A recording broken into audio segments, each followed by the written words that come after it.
айтчың эсекем калкымдан эмне жаңылык. Жаңылык сурап тыныштык, жаңылыктан арт калды, өзөктө бүтпөс дарт калды, өкмөттө кандай барк калды, өлкөмдүн туусун өзгөртүп эмиң өкүнүчтөр башталды.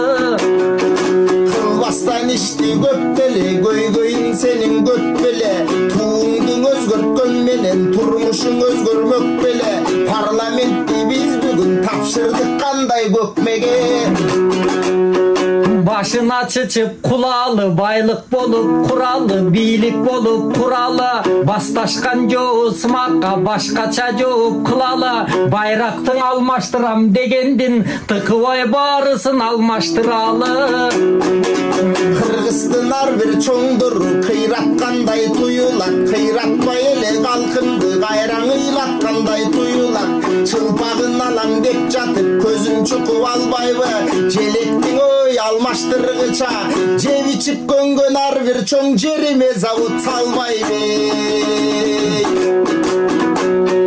Алардын пейлиң ак беле, ак үйдүн иши так беле, арамза кар өзгөй түркөйлүк, аларгаң абдан чак беле, завод салганга жеткен баш, койтыкы желекең асылмак белең.